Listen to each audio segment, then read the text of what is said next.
Hello, and I welcome you to part 2 of polynomial functions. With this, we will conclude with looking at this example, which says determine the end behavior, find the x-intercept and y-intercept, determine the graph of the function. So the end behavior, we have to look at the leading coefficient. The leading coefficient is positive.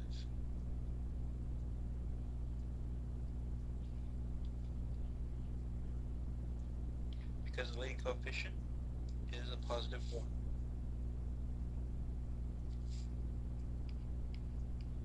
And the degree is 3.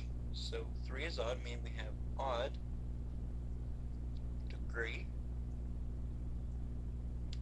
So from this, we can gather we're going to have opposite in behavior.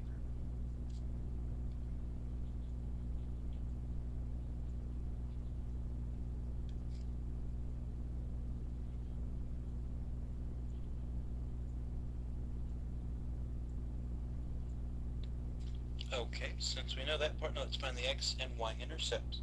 For the x intercepts, we let y be 0 and factor.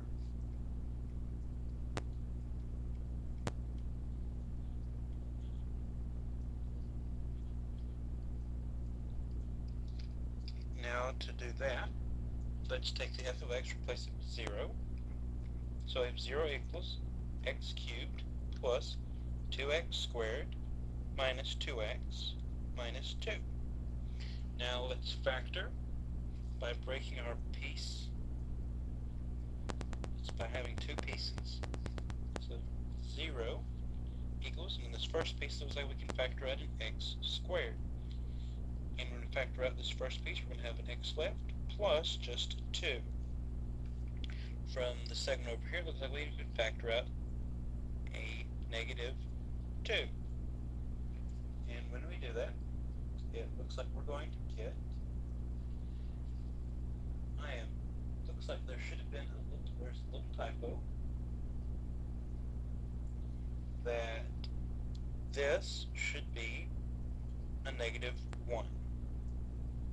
So the only thing we'll be able to factor out is the negative 1. That is a little typo. And this will allow us to properly factor. So if we factor out the negative 1, we're just going to be left with x plus 2, because the negative 1 would keep the negative when factoring back out. So with that, we can have x equals, bring the two pieces together, of x squared minus 1 times x plus 2. Now from that, all we have to do is say x squared minus 1 equals 0, and x plus 2 equals 0. Solve this first one by adding 1 on both sides. So we have x squared equals 1. You take the square root of both sides, giving you x equals a plus and a minus 1. Okay, for this other piece, x plus 2 equals 0, just subtract 2 on both sides, leaving you with x equals negative 2. So that gives you the coordinate pairs of positive 1, 0, a negative 1, 0, and negative 2, 0.